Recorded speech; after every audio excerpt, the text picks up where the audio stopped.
Get ready to channel your inner secret agent because today we're reviewing Goldeneye 007, the game that made us want to quit school for a life of espionage. We finally got a re-release of this game on both the Xbox Series and the Nintendo Switch. So grab your PP7 and your tuxedo and let's go! Let's get into it.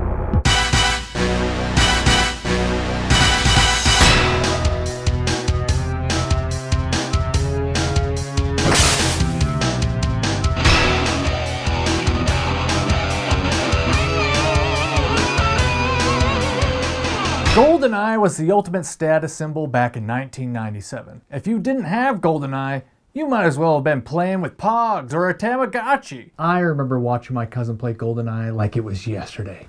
It was like watching a master at work. He would glide across the map, taking out enemies left and right, saying, "I am invincible." Meanwhile, I was struggling just to figure out how to move.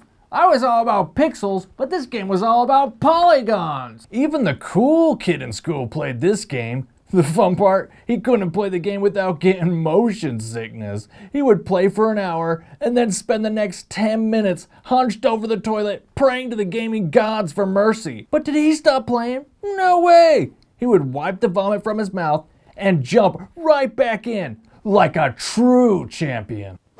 I don't know why people get motion sickness from playing first-person shooters, but could you imagine if James Bond himself suffered from it? He would be crawling through air ducts one minute and then vomiting up his martini the next. But one kid didn't have this game, and that was me. Sure, I got to play in spurts at friends' houses, and I thought the game looked great, but I was terrible at it. How are people moving around and shooting and puking their guts out all at the same time?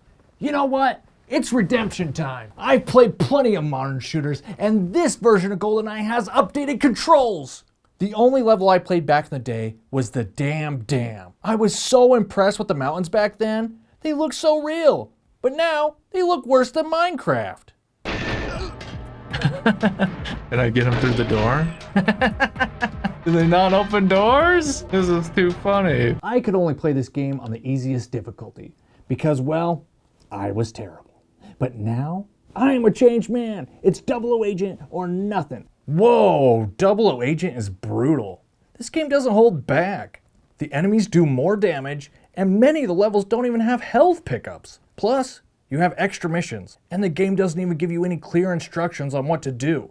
All they give you is these brief descriptions. Like, what does install covert modem mean? Is it attaching it to this PC tower thing? Incorrectly installed? According to the level's description, you're supposed to attach it to the satellite. Well, here's the dish. Am I supposed to throw it up there? Nope, objective failed. You're supposed to put it on this screen over here. Okay, I'll attach it to this. What? I missed? That can happen, and then you're playing the whole level over again. The objectives remind me of trying to solve puzzles in point-and-click adventure games, but you have to restart every time you do something slightly wrong. Imagine the fate of the world relying on something so finicky. Or locked? Where is that scientist? Where did the scientist go? What? It was just in the pillar? There are a lot of levels in this game where the game can generate infinite enemies. It is frustrating. You have to be a killing machine to get past wave after wave of these guys. Honestly, they wouldn't be a problem, but they do these death animations and you can't shoot through them. And to make matters worse, these guys have longer death animations than an Oscar-winning movie. So, you'll have about 40 guys shooting through a guy that is already dead, and you can't do anything about it. This game had a lot of innovative things. I might make fun of the death animations, but I think they're awesome. It was the first game that I remember that had breakable glass or blood where you shot someone, or bullet holes that stayed in walls, helmets, or guns. And everything blows up, like computers, TVs, boxes, or even tables. It can be pretty frustrating because enemies can shoot anything around you and cause a massive explosion and kill you instantly. What? This game is tough, but unlocking the cheats is the real challenge. The game rewards you for beating a stage on a specific difficulty in a certain amount of time. Two of them are incredibly brutal. Facility for Invincibility and Archives for Invisibility. I struggled to achieve these even with the new controls, so I can't even fathom how people did it with the old controls. These cheats don't even make sense though. Like, what's the point of having them? You can't use them to beat the game. I think they were just made to amuse your little brother. It's a shame this game didn't get updated. Like the recent Metroid Prime remaster or Resident Evil 4 remake, those games were polished to perfection. But this game still looks and plays like it did when it first came out, despite being released years earlier.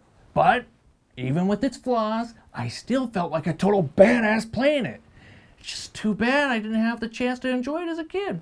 Oh well, at least I'm not hurling into a toilet. Hey, thanks for hanging out, guys. If you want to check out my Twitch, there's a link below. And if you want to see my other reviews, they're right over here. Thanks, guys. See ya.